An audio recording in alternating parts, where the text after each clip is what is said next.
नमस्कार, मैं हूं संजय शर्मा। आप देख रहे हैं 4 PM न्यूज नेटवर्क। जो खबर आपको बताने जा रहा हूं, दिल थाम के सुनिएगा। बहुत जबरदस्त खबर है, बहुत भयंकर खबर है। किसी चैनल पे, किसी अखबार में, कहीं चर्चा में आपने नहीं सुनी होगी। पहले चरण का मतदान, इंटेलिजेंस की रिपोर्ट, भारतीय जनता पार्टी के नेताओं के अपने सूत्र और प्रधानमंत्री कार्यालय के बड़े अफसरों की जानकारी, इन सब ने प्रधानमंत्री जी की हवाइयां उड़ा दी। जो जो फीडबैक आया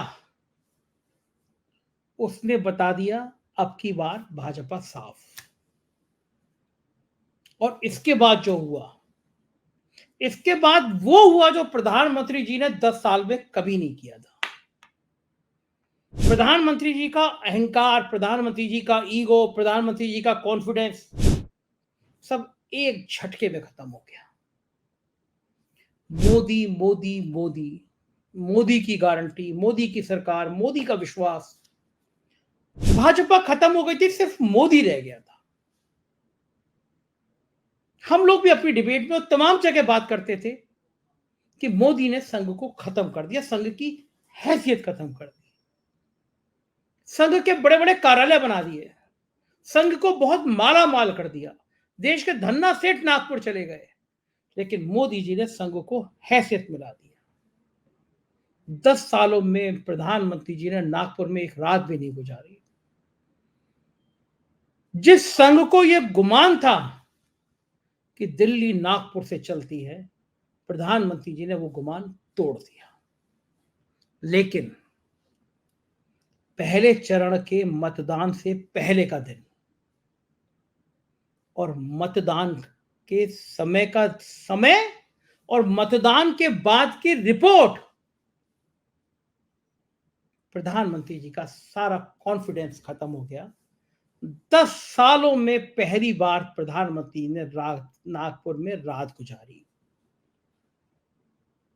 बहुत बड़ी खबर थी ये। सुधीर चौधरी अगर करना चाहते, बड़ी खबर थी। अंजना कश्यप, रूपकला लियाकत जी करना चाहते तो करते, बताते, पूछते कि 10 सालों में ऐसा क्या हुआ, 10 साल बाद ऐसा क्या हुआ कि प्रधानमंत्री नागपुर में रुके, रात को रुके।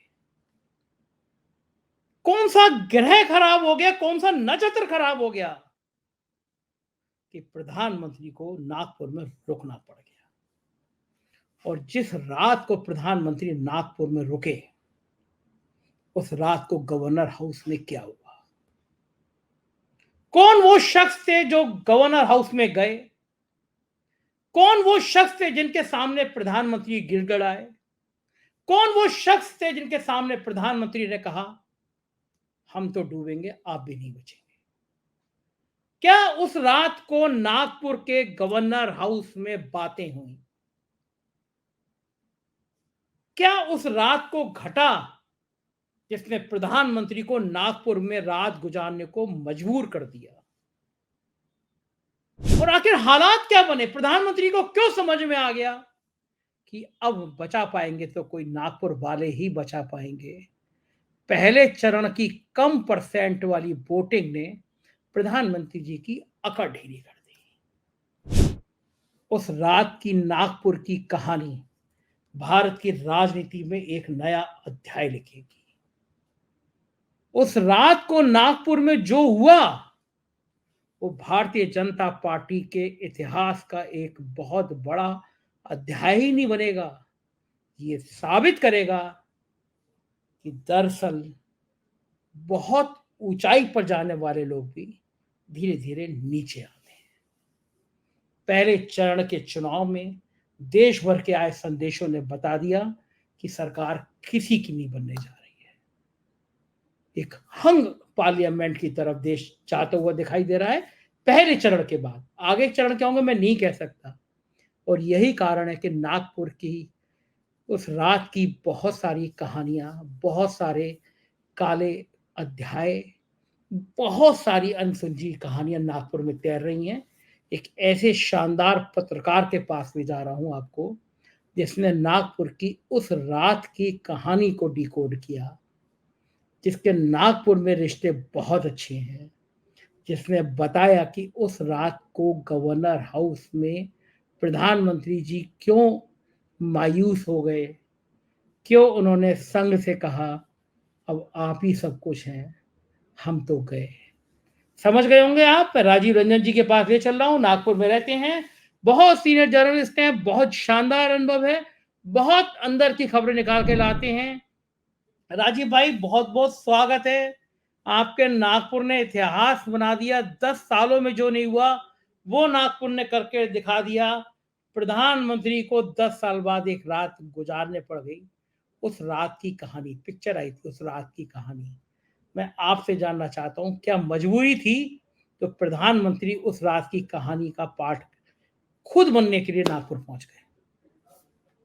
संजय जी, आपने इतनी बढ़िया भूमिका बांधी, इतना अच्छा इंट्रोडक्शन दिया है कि मुझे समझ में नहीं आ रहा कि मैं आगे उसको जो है आपके जैसा जो है, जैसे आपने प्रस्तुत किया वैसा कर पाऊंगा कि नहीं कर पाऊंगा, किंतु आप सही कह रहे हैं कि 10 साल में जो नहीं हुआ वो हुआ 19 अप्रैल को।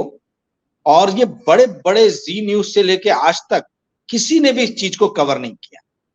ये रात में ओवरनाइट स्टे प्रधानमंत्री ने आज तक पिछले 10 साल में कभी भी नागपुर में नहीं किया, पहली जो बड़ी चीज है।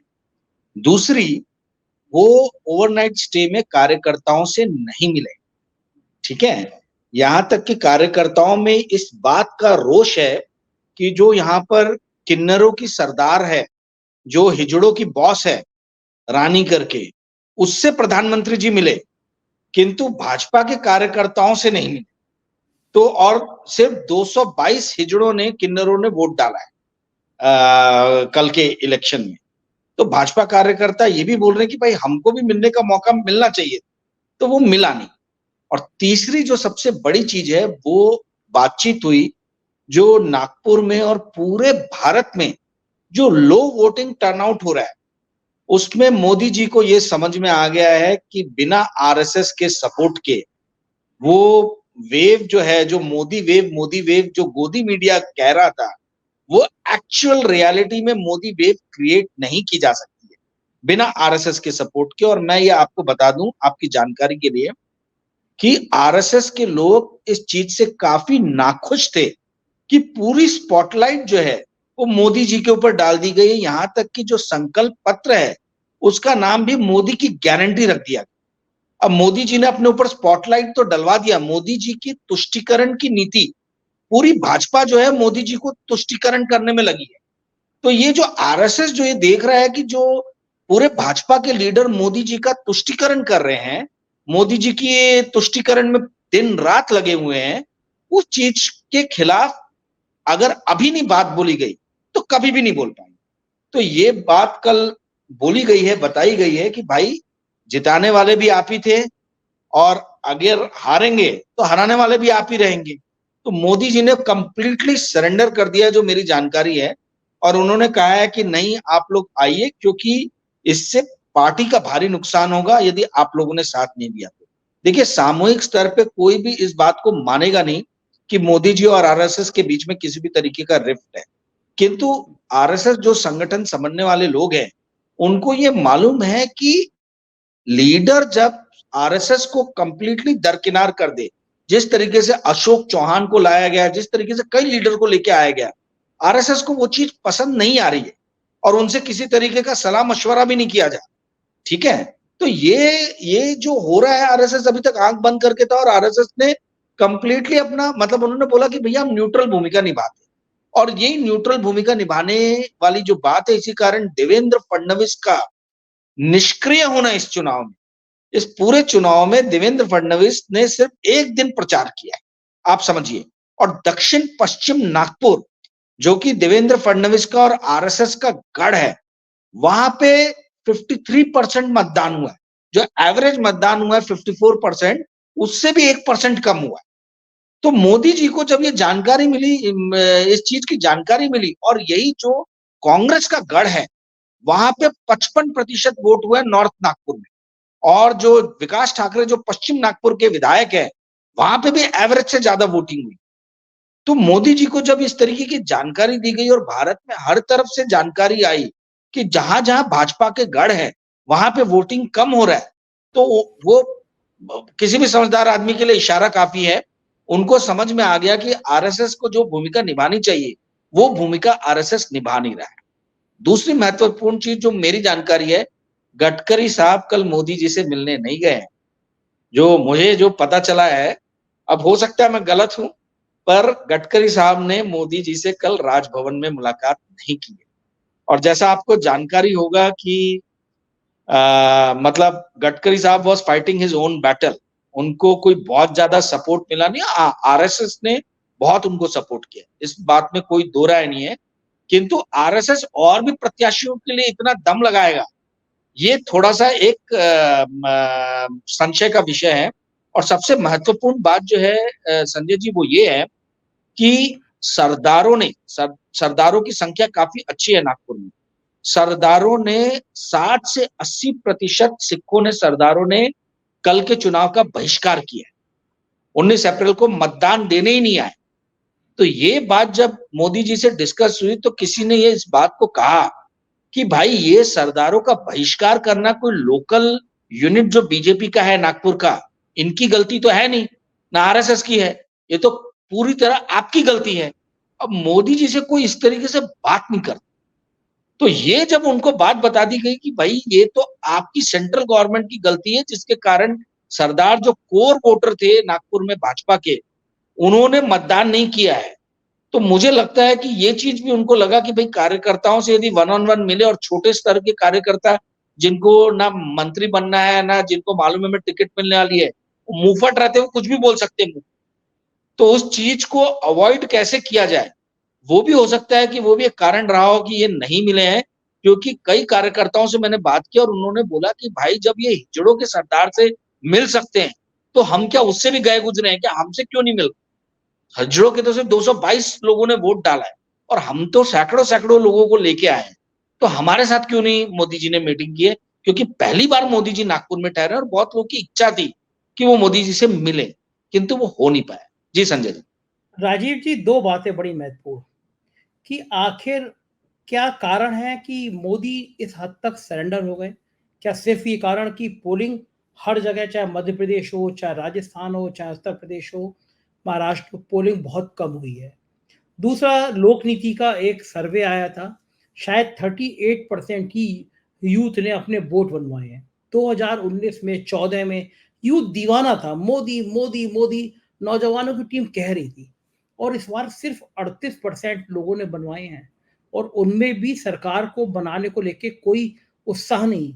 यानी यूथ ने एक तरह का छोड़ दिया साथ, क्योंकि यूथ को अग्निवीर, नौकरियां, तमाम तरह के मुद्दे हैं। तो सारण समझ में आ गया प्रधानमंत्री जी को कि इस बार का जो पहला चरण है, 102 सीटें हैं। 102 सीटों में लोग कह रहे हैं कि 70 से ज्यादा इंडिया गठबंधन जीत सकता है। यानी पहले झटके में ही क्या झटका नजर आ गया। मोदी जी को यही डर है कि 10 सालों में पहली बार रात गुजारनी पड़ गई गडकरी की, ये झुकने का चरण शुरू हो गया मोदी राजनीति में। देखिए ये तो पहले से ही हो गया था, मैं आपको बता रहा हूं। जिस हिसाब से आपको सबसे बड़ा जो इसका पुट मिलेगा, ये कोई सर्वे या कोई इंडिया बेस्ड संस्थानों के एक्शन पे नहीं मिलेगा।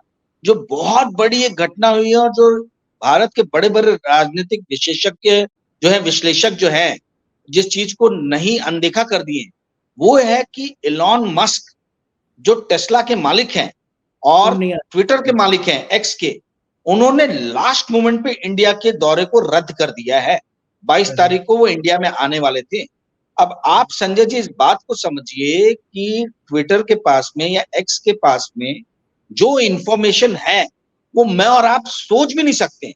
वो data, machine learning, data interpretation, artificial intelligence के माध्यम से, जो इंडिया में बहुत लोग ट्विटर पे है, तो वो ट्विटर में जो भी ट्वीट डाल रहे, मैं और आप, हम 100, 50 हजार, 2000 इतने ही लोगों से ज्यादा संपर्क में रह सकते हैं। बट वो आर्टिफिशियल लर्निंग और मशीन लर्निंग के थ्रू वो बहुत चीजों का इंटरप्रिटेशन कर रहे हैं और यदि वो डाटा इंटरप्रिटेशन ये इशारा दे रहा है कि मोदी सरकार नहीं आने वाली है, तो इनसे पॉलिसी रिलेटेड बात करने का कोई अर्थ नहीं है। क्योंकि देखिए एलॉन मस्क का तो एकमेव एम है कि भैया उनको इंसेंटिव्स मिले, तभी वो अपनी फैक्ट्री यहाँ पे लगाएं।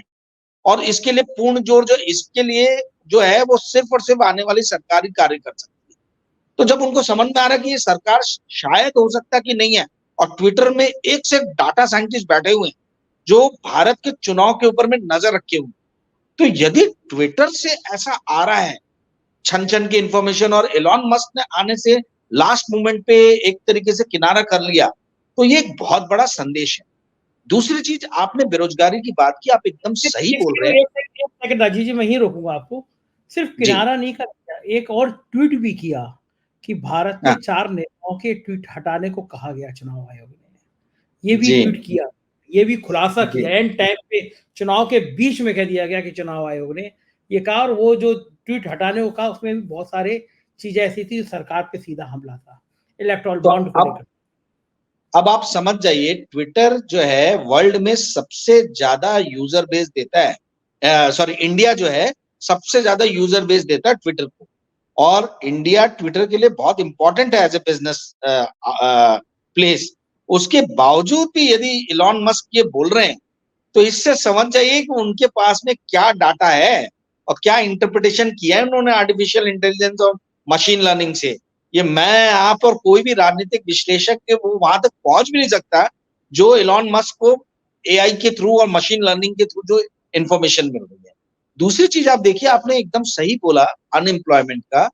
मैंने मतलब मैं आपको बता रहा हूं, मैंने कांग्रेस के भी कई लीडर से बात किया था, कई जो यूट्यूब चैनल चलाने वाले लोग हैं उनसे भी पर्सनल बातचीत में और प्रोग्राम्स में भी उनके कहा है कि अनएम्प्लॉयमेंट एक मेव ऐसा मुद्दा है जिसपे इंडिया अलायंस का अपर हैंड है एनडीए के ऊपर में, ठीक है।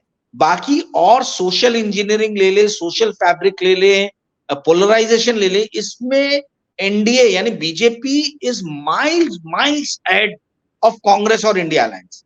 तो आप उन सब चीजों पे तो इनसे सोशल इंजीनियरिंग पे तो आप नहीं चुनाव जीत पाओगे। यदि आपको चुनाव जीतना है तो आपको पूरी तरीके से जो है अनएम्प्लॉयमेंट पे फोकस करना होगा। और यहां तक मैंने बोला कि देखिए कि मैन्युफैक्चरिंग सेक्टर जो है, जो सिर्फ 16 से 17% आज की डेट में भागीदारी दे रहा है जीडीपी में, in spite of stand up India, skill India, make in India, कितनी सारी नई नई चीजें आई, उसके बावजूद भी वो प्रतिशत कुछ बहुत ज्यादा बढ़ा नहीं है। और इन्होंने एम किया था कि 2025 तक हम 25% कर लेंगे, तो 2025 के अगला साल ही है, तो वो तो हुआ नहीं। उसका रीजन ये है कि मैन्युफैक्चरिंग में देखिए एक स्माइल कर्व होता है, आप गूगल कीजिएगा, दर्शक गूगल करें, स्माइल हम जब करते तो कैसे सिंबल बनता है, ऐसे बनता है, ठीक है।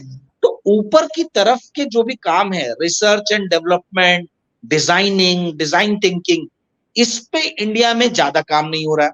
दूसरी तरफ इस तरफ का जो कर्व है वो है financialisation, loan, distribution, marketing, transportation, logistic, वहां पे भी ज्यादा काम नहीं हो रहा।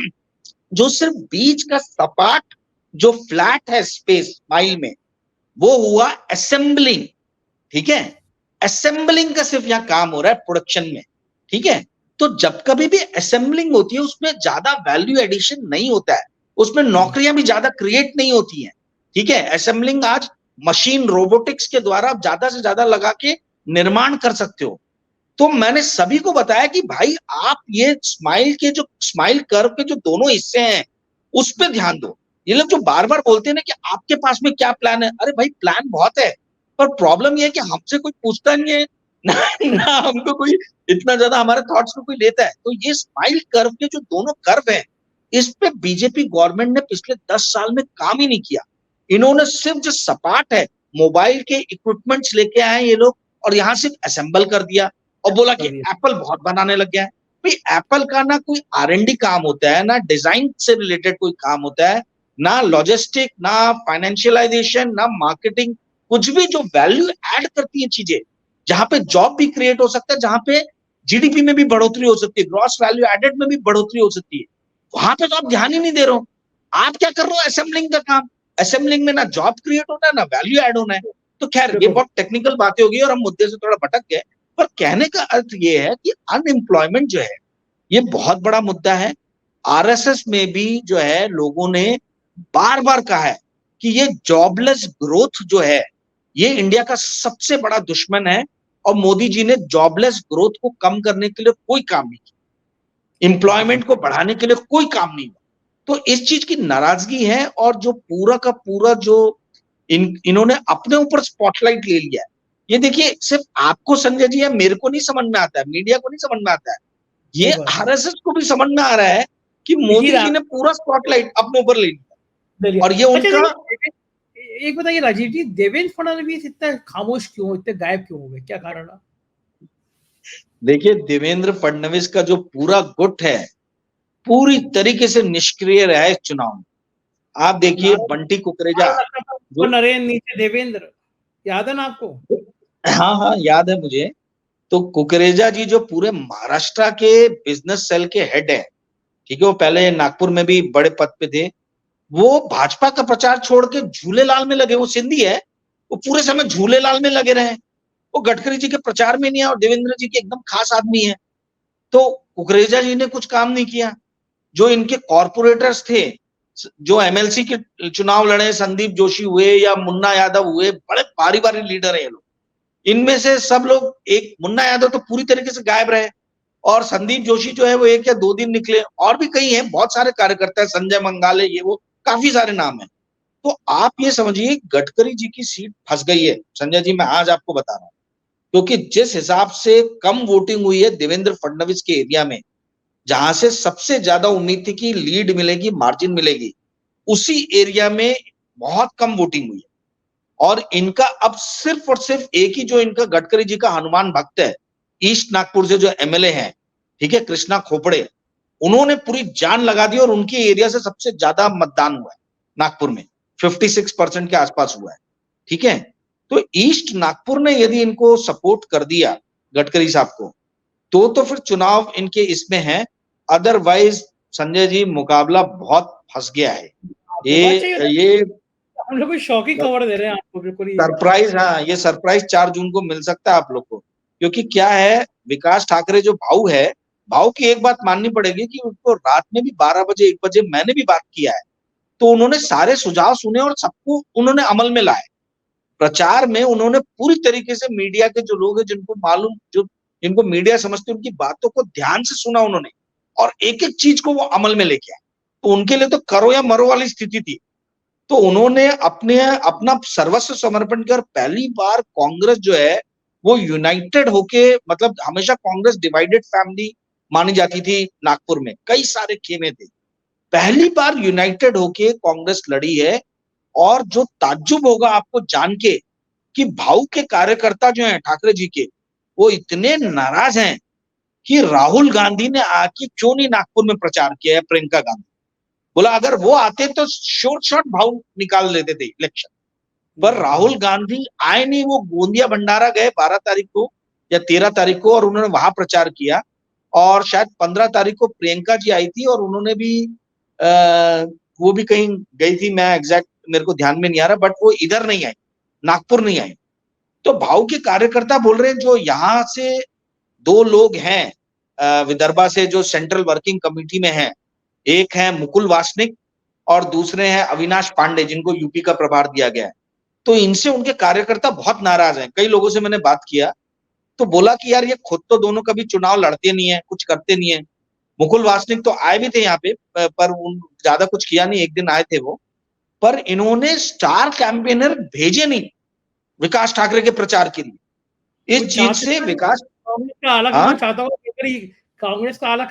गडकरी जीत जाए, मोदी को थोड़ा परेशान करें, नेचुरली वो तो चाहेंगे।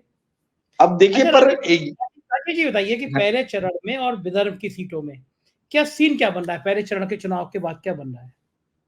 देखिए कुछ लोग 4-1 से इंडिया अलायंस को दे रहे हैं, मेरा मानना है कि 3-2 होगा, यानी 4 इंडिया, हाँ 4 इंडिया अलायंस 1 एनडीए, हाँ ऐसा बोल रहे हैं। पर मुझे अभी तक खुद अभी तक विश्वास नहीं हो रहा कि गडकरी जी हार सकते हैं, इसलिए मैं गडकरी जी मतलब नागपुर गडकरी जी को मान के चल रहा हूं कि उनको मिलेगा। तो एक ये सीट और एक रामटेक की सीट जो है, जो बाजू में ही है, जो कांग्रेस इजीली जीत सकती थी, अपनी कुछ गलतियां की हैं उन्होंने, जिसके कारण वो सीट हाथ से जाती हुई निकल रही है। बाकी तीनों सीट, गोंदिया भंडारा, गढ़चिरौली जो नक्सलाइट एरिया है, और चंद्रपुर जहां से पहले जो महाराष्ट्र के फाइनेंस मिनिस्टर थे सुधीर मुनगंटीवार, वो लड़ रहे हैं। और चंद्रपुर एक ऐसी सीट है जो पिछले 2019 में एकमेव एक सीट यदि कांग्रेस को जीती थी तो चंद्रपुर की जीती थी। तो वहां से जो जीते थे धानोरकर साहब, बाड़ू धानोरकर, उनकी डेथ हो गई है, तो उनकी वाइफ जो है वो लड़ रही है। और उन्होंने, धानोरकर जी ने किसको हराया था? जो minister of state for home हुआ करते थे, हंसराज अहीर, बहुत ही कद्दावर लीडर है विदर्भा के, उनको हराया। और उनको हराने के कारण इस बार हंसराज अहीर जी को टिकट भी नहीं मिला। सोचिए आप, सुधीर मुनगंटीवार को उतारा है, और सुधीर मुनगंटीवार की भी टफ फाइट हो रही है वहां पे, पर बाड़ू धानोरकर की वाइफ के साथ में सिंपैथी वेव है, क्योंकि हस्बैंड की डेथ हो गई है उनकी। तो वो चंद्रपुर की सीट भी जो है, लग रहा है कि इंडिया अलायंस निकाल लेगी। बट मैं आपको एक मजेदार चीज बताता हूँ, पांचों सीट में सबसे ज्यादा वोटिंग जो हुई है वो नक्सलाइट अफेक्टेड एरिया जो है गढ़चिरौली, वहां पे हुई है। और संजय जी, हर बार गढ़चिरौली जो नक्सलाइट एरिया है वहीं पे सबसे ज्यादा वोटिंग होती है। तो ये खोजी पत्रकारों के लिए बहुत बड़ा विषय हो गया है कि ऐसा कैसे है कि जो एरिया डिस्टर्ब प्रोन है, जहां पे नक्सलिज्म का इतना बड़ा प्रॉब्लम है, वहां 66% वोटिंग हो रही है, 65%, 2/3 लोग वोट दे रहे हैं। और नागपुर जैसा एरिया जहां पे कोई नक्सलिज्म का प्रॉब्लम नहीं है, शांति है वहां पे जो है 55% भी वोट नहीं हो पा रहा है। तो ये एक लोगों की साइकोलॉजी नहीं समझ में आ पा रही है कि ऐसा कैसे, मतलब ये क्यों हो रहा है। बिल्कुल। एक आखिरी सवाल, उस रात की मुलाकात के बाद क्या संघ मान गया? कुछ सूचना है आपके पास? देखिए, वो तो बंद कमरे में हुई है, और जिन लोगों ने भी मुझे बताया, जो मेरे सोर्स हैं, वो लोग भी प्रीवी उस इंफॉर्मेशन के बहुत ज्यादा नहीं है। जो भी थोड़ी बहुत जानकारी मुझे मिली थी, है ना, मैंने जान के किसी के नाम भी नहीं लिया, क्योंकि मैं सोर्स डिस्क्लोज नहीं करना चाहता हूँ, उन लोगों के लिए अच्छा नहीं होगा। तो ये संघ देखिए माना है, बट संघ ने हिदायत दी है मोदी जी को कि ये जो स्पॉटलाइट, जो केंद्र में रहने की उनकी जो आदत है, इसलिए आप देखिए एक दिन, कल या परसों का दिन, पूरा का पूरा मोदी जी जो है मीडिया से गायब थे। मैंने हाँ, कहा ये गायब थे। मुझे तब तक इस रात की अच्छा। मुलाकात का नहीं था। मैंने अभय दुबे जी के संग, आप बिल्कुल सही कह रहे हैं, परसों का इंटरव्यू देखिएगा। हाँ, परसों मैंने उनसे ये पूछा, यानी मतदान वाले दिन मैंने ये कहा हाँ, 19 तारीख की सुबह 6 बजे, मैं अपने दर्शकों को बताना चाहता हूँ कि 19 तारीख की सुबह 6 बजे सुनिएगा, मैंने ये कहा कि 18 तारीख को पूरे दिन प्रधानमंत्री गायब है, टीवी पे है ही नहीं, अमित शाह हैं केवल, और फिर ट्वीट भी 2 हैं, जबकि आमतौर पे मोदी मोदी दिखते हैं। तो वो ही डांट का, नसीहत का इंतजाम हुआ, या वो डर होगा। नहीं नहीं, ये पहले इनको संदेशा दे दिया गया था, आरएसएस ने इनको पहले ही संदेशा कि आप इतने स्पॉटलाइट में मत आइए, ये खतरा भी हो, क्योंकि कुछ नयापन मोदी जी नहीं दे पा रहे हैं। आप इस बात को समझिए, जो 10 साल से जो चीजें चल रही हैं वही चीजें आ रही हैं, और कोई ऐसा मंदिर वेव नहीं है। जो मंदिर वेव और सनातन के नाम पे बहुत सारे कांग्रेसी लीडर छोड़ छोड़ के गए, वैसा वेव नहीं है। ये आरएसएस को समझ में आ रहा है, बट जो बागी होकर लोग गए उन लोगों को ये चीज समझ में नहीं आ रहा। तो आरएसएस, देखिए आप इस बात को समझिए, आरएसएस आज से नहीं, बहुत पहले से इस चीज के लिए नाराज है कि जिस तरीके से बीजेपी के अंदर पूरी तरीके से मोदी को केंद्र में लाके जो राजनीति की जा रही है। बीजेपी एक कैडर बेस्ड पार्टी है, ठीक है, कैडर बेस में कैडर चला गया पीछे, और एक सुप्रीम लीडर उभर उभर के आया है। और आरएसएस को ये भी नहीं अच्छा लग रहा कि जिस तरीके से आरएसएस के प्रति समर्पित जो नेता है, जैसे नितिन गडकरी हुए, ऐसे नेताओं को हाशिए पे ले जाके छोड़ दिया गया है। तो ये भी उनको पसंद में नहीं आ रहा है, ठीक है। और अशोक चौहान जैसे लोग, जिनके अगेंस्ट आरएसएस हमेशा, मतलब आज से नहीं दशकों से फाइट करता है, आप बिना सोचे समझे पूछे हुए आप उनको पार्टी में लेके आ रहे हो, बहुत सारे लीडर्स को लेके आ रहे हो। तो ये सारी चीजों के कारण आरएसएस पहले से नाराज चल रहा था। हिदायत दी गई है, मुझे ऐसा लगता है कि मानने के अलावा मोदी जी के पास में और कोई ऑप्शन है ही नहीं। बहुत बहुत शुक्रिया राजीव जी, मजा आ गया आपसे इतनी जानकारी करके, बात करके, आभार। ये थे राजीव रंजन जी, और आपने देखा कितना जबरदस्त खुलासा किया है इन्होंने उस रात की कहानी। मोदी जी को और मोदी जी के चाहने वालों को और मोदी जी के ना चाहने वालों को भी याद रहेगी कि उस रात को नागपुर के गवर्नर हाउस के बंद कमरे में क्या हुआ। क्या संघ अब मान जाएगा? क्या मोदी को बचा लेगा या नैया डूबती हुई नजर आ रही है? मुझे आपकी राय का इंतजार रहेगा। चैनल को ज्वाइन कीजिएगा, सब्सक्राइब करिएगा और हाँ, अपनी राय से अवगत जरूर कराइएगा। शुक्रिया, थैंक यू।